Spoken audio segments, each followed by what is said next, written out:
Hello friends, स्वागत है आपका जीके लाइव पाठशाला में। यूपी ट्रिपल एससी वीडियो के लिए हम लोग ज्ञान मुद्रा पब्लिशिंग हाउस से प्रैक्टिस सेट सॉल्व कर रहे थे। इसमें हम लोगों ने 12 नंबर तक का प्रैक्टिस सेट सॉल्व कर लिया है। अगर आप लोगों ने वो वीडियो न देखी हो तो आप लोग उसको प्लेलिस्ट से जा करके देख लीजिएगा। और अगर वीडियो आप लोग को अच्छी लगे तो प्लीज़ चैनल को सब्सक्राइब और लाइक करना मत भूलिएगा। तो आइए, हमारा जो 13 नंबर का प्रैक्टिस सेट दिया गया है आज का, इसमें जो पहला क्वेश्चन दिया गया है आपका, वो देखते हैं। जो दिया गया है, गद्यांश से पहला क्वेश्चन दिया गया है। तो आइए गद्यांश को पढ़ लेते हैं। आप लोग इसको वीडियो को एक बार रुक करके जरूर पढ़ लीजिएगा, क्योंकि बिना पढ़े गद्यांश का उत्तर देना संभव नहीं हो पाता है। तो आइए देखते हैं, हमारा जो पहला गद्यांश दिया गया वो दिया गया है आपका। भाषा प्रतीकों का एक व्यवस्थित ढांचा है।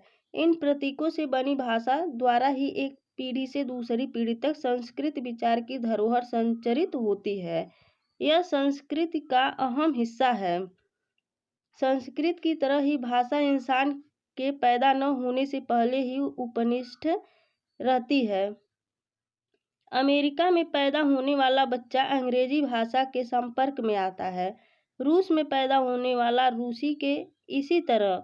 भाषा अलग अलग समाजों में प्रतीकात्मक समझ के लिए एक संदर्भ प्रदान करती है।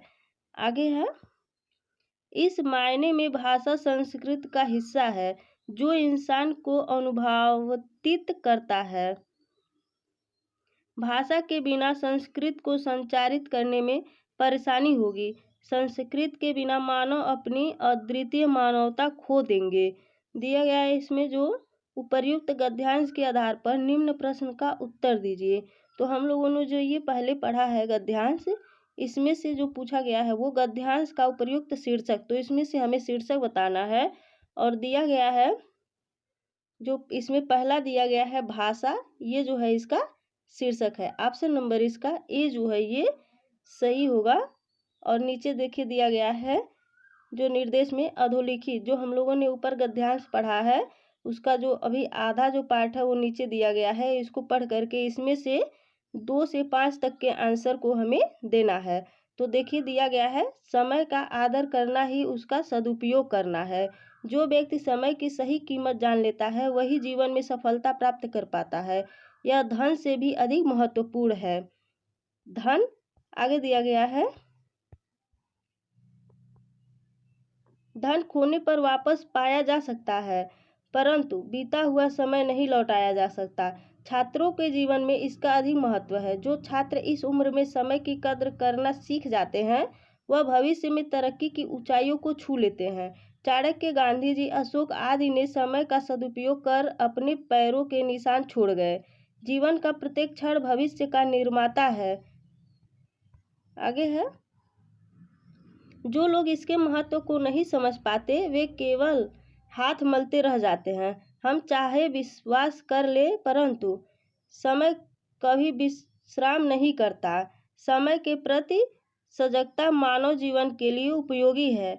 अतः छात्रों को समय की कीमत पहचान कर इसका सार्थक उपयोग करना चाहिए। क्वेश्चन नंबर हमारा जो 2 से 5 तक जो 2 नंबर का क्वेश्चन दिया गया है वो है, निम्न में से कौन सा विकल्प सजगता का पर्यायवाची नहीं है। तो जो सजगता का पर्यायवाची नहीं है वो है आपका प्रमाद। प्रमाद जो है ये सजगता का पर्यायवाची नहीं है। अगला है, समय का सदुपयोग का अर्थ है।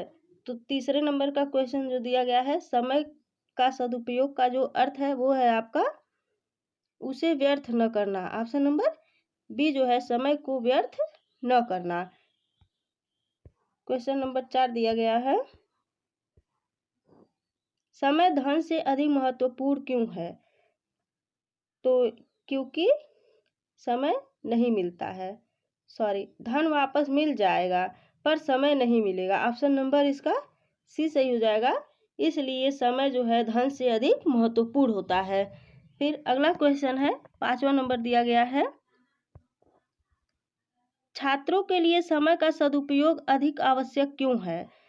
तो ये आपका है क्योंकि जो इसकी महत्ता समझते हैं वह सफल होते हैं, और जो सफल होते हैं इसलिए उन छात्रों के लिए समय का जो सदुपयोग अधिक आवश्यक होता है। ऑप्शन नंबर ए सही हो जाएगा। अगला है, औपचारिक पत्र में इनमें से कौन सा विकल्प नहीं होगा। तो जो इनमें से विकल्प नहीं होगा वो अभिवादन होगा। ऑप्शन नंबर बी सही हो जाएगा। और ये आपका क्वेश्चन नंबर जो छठा दिया गया है ये आपका पैराग्राफ से नहीं है, ये अलग से क्वेश्चन दिया गया है। तो आइए देखते हैं जो 7वां नंबर का है, छोटे संबंधियों को पत्र में संबोधन क्या लिखेंगे। तो जो अपने से छोटे होते हैं उनको जो संबोधित किया जाता है पत्र में, वो कैसे संबोधित किया जाता है, तो वो आपका किया जाता है चिरंजीवी। ऑप्शन नंबर ए सही हो जाएगा, चिरंजीवी से संबोधित किया जाता है।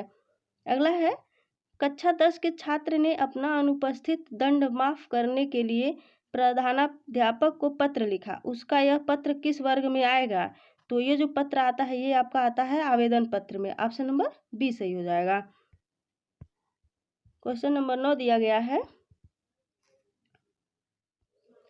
संक्षेपण के लिए जरूरी है कि वह, तो संक्षेपण के लिए जो जरूरी है वो दिया गया है आपका, वह सीधी सरल सहज व्याकरण सम्मत तथा स्पष्ट भाषा में प्रस्तुत हो। ऑप्शन नंबर ए सही हो जाएगा। क्वेश्चन नंबर 9 10 दिया गया है, हिंदी भाषा में कुल व्यंजन है। तो हिंदी भाषा में जो आपके व्यंजन है वो है आपके 33। ऑप्शन नंबर बी सही हो जाएगा, 33 व्यंजन है हिंदी भाषा में। क्वेश्चन नंबर 11, निम्नलिखित में से कौन से शब्द में अनुनासिका है। तो अनुनासिका जो है ये आपका संभावना में है। ऑप्शन नंबर संभालना में है। ऑप्शन नंबर सी सही हो जाएगा, संभालना। अगला है, स्वर किसका भेद है।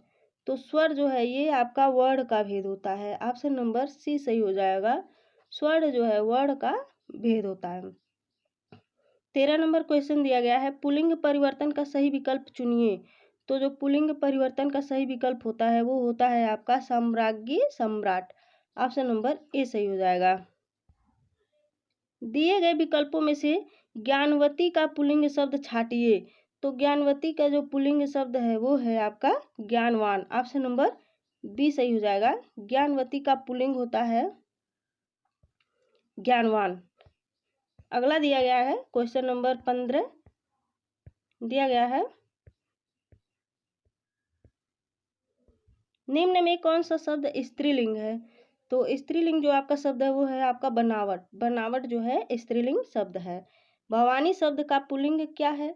तो भवानी शब्द का जो पुल्लिंग होता है वो आपका भव होता है। ऑप्शन नंबर डी सही हो जाएगा। अगला है, निम्नलिखित शब्दों में से किसमें स्वर संधि है। तो जो स्वर संधि है वो है आपका रामायण। ऑप्शन नंबर बी सही हो जाएगा। नाविक का सही संधि विच्छेद है। तो नाविक का जो सही संधि विच्छेद है वो है आपका नौ धन इक। ऑप्शन नंबर सी सही हो जाएगा, नौ धन इक जो है ये नाविक का सही संधि विच्छेद है। क्वेश्चन नंबर 19 दिया गया है, संधि विच्छेद कीजिए। तो संधि विच्छेद करना है और वो संधि विच्छेद किसका करना है वो है आपका नीचे दिया गया है पुष्पांजलि। पुष्पांजलि का जो है हमें संधि विच्छेद करना है और ये जो है आपका पुष्पधन अंजलि। ऑप्शन नंबर 20 ए सही हो जाएगा, पुष्पधन अंजलि। अगला है, प्रतिधन आघात का संधि रूप क्या होगा। तो प्रतिधन आघात का संधि रूप होता है आपका प्रत्याघात। ऑप्शन नंबर ए सही हो जाएगा। अगला क्वेश्चन दिया गया है, चरण कमल में समास है। तो इसमें जो है आपका कर्मधारय समास है। ऑप्शन नंबर ए सही हो जाएगा। क्वेश्चन नंबर 22 दिया गया है, निम्नलिखित में द्वंद्व समास है।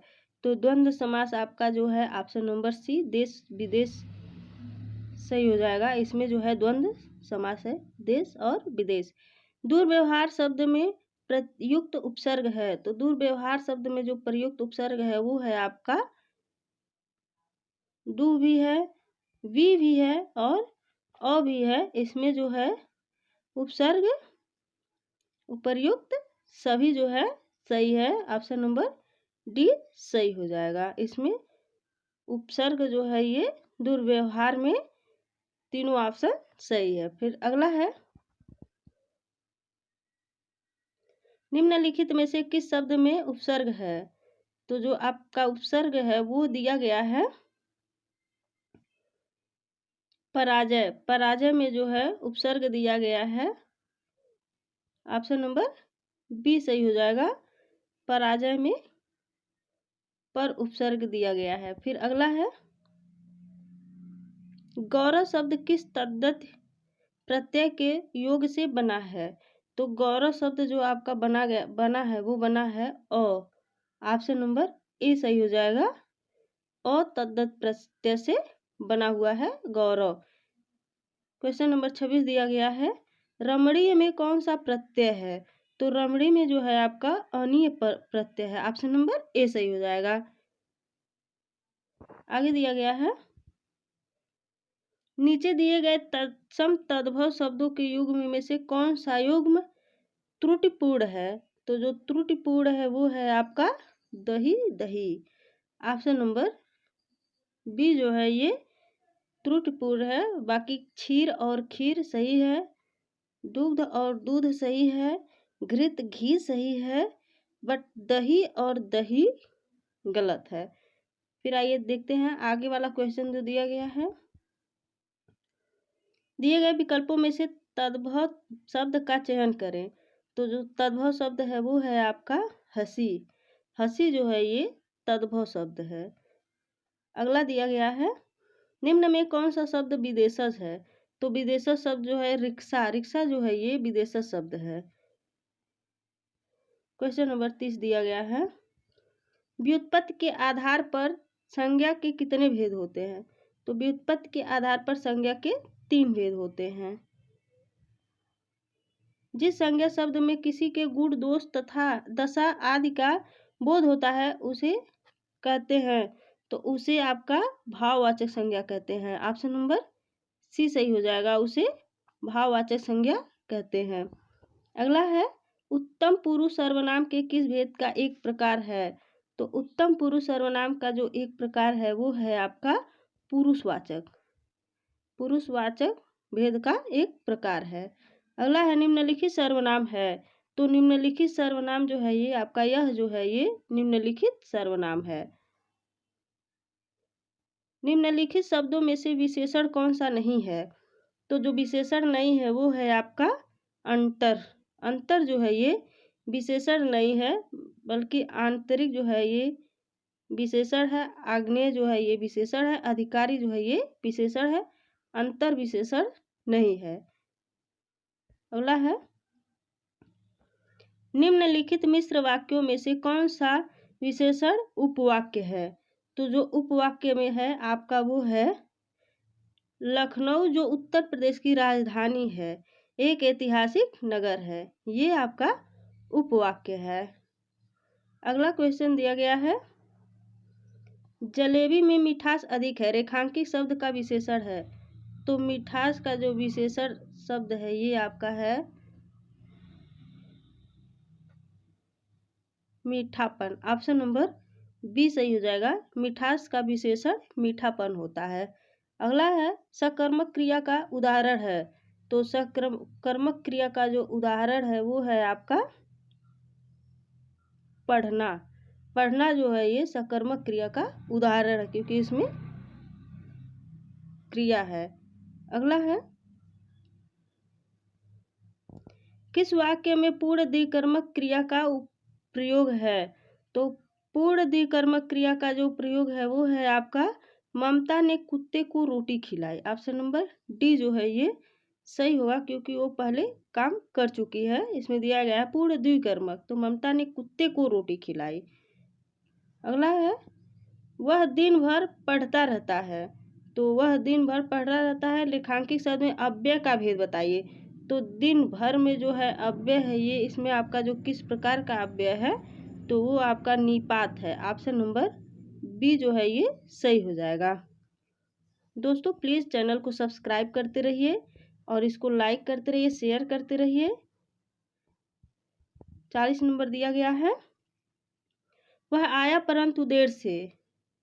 तो इसमें जो है दिया गया इस वाक्य में विरोध बोधक शब्द है। तो विरोध बोधक जो है ये है आपका परंतु। ऑप्शन नंबर बी जो है ये सही हो जाएगा क्योंकि वह आया परंतु देर से। फिर अगला है, अरे गजब हो गया। इस वाक्य में विस्मयादिबोधक का प्रकार है। तो इसमें जो विस्मयादि बोधक का प्रकार है वो है आपका संबोधन बोधक। ऑप्शन नंबर बी सही हो जाएगा। अरे गजब हो गया। में संबोधक बोधक का प्रकार है। अगला है कौरव नलिनी चंद्र प्रिया किसके पर्यायवाची शब्द हैं? तो ये जो है आपके ये कुमुदुनी के पर्यायवाची शब्द हैं। कालिंदी का पर्यायवाची क्या है? कालिंदी का पर्यायवाची जो है आपका होता है यमुना। ऑप्शन नंबर डी सही हो जाएगा। अगला क्वेश्चन दिया गया है उपमान का विलोम है। तो उपमान का विलोम जो होता है आपका उपमेय होता है। ऑप्शन नंबर डी सही हो जाएगा। कृष्ण का विलोम है। तो कृष्ण का विलोम आपका होता है पुष्ट। ऑप्शन नंबर सी सही हो जाएगा। कृष्ण का विलोम पुष्ट होता है। कृष्ण का। अगला है मेघ मेध शब्द युग्म का सही अर्थ है। तो मेघ और मेध का जो सही शब्द युग्म होता है वो आपका होता है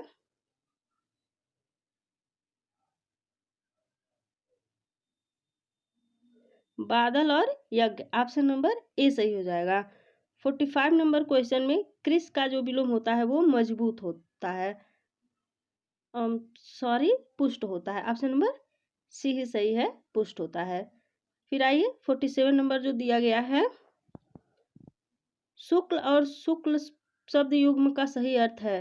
तो शुक्ल शुक्ल का जो सही अर्थ होता है वो होता है आपका सफेद और फीस। ऑप्शन नंबर सी सही हो जाएगा। एक शुक्ल का मतलब होता है सफेद और एक शुल्क का मतलब होता है फीस।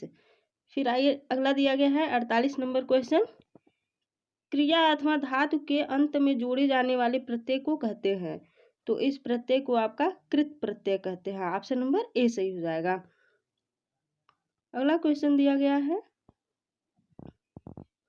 कौन सा शब्द शुद्ध है? तो शुद्ध शब्द आपका दिया गया है इसमें और वो शुद्ध है आपका बड़ा सा। ऑप्शन नंबर सी सही हो जाएगा। बड़ा और सा जो है ये शुद्ध शब्द है। नेक्स्ट है निम्न में शुद्ध शब्द बताइए। इसमें भी शुद्ध शब्द बताना है और इसमें शुद्ध होता है अस्पृश्यता। ऑप्शन नंबर सी सही हो जाएगा। ये शुद्ध शब्द है अस्पृश्यता। तो दोस्तों ये रहा आज का हमारा 50 नंबर क्वेश्चन जो आज हम प्रैक्टिस सेट का ख़त्म करते हैं। वीडियो अगर आप लोग को अच्छी लगी हो तो प्लीज़ इसको लाइक करिए, शेयर करिए, चैनल को सब्सक्राइब करना मत भूलिए। धन्यवाद।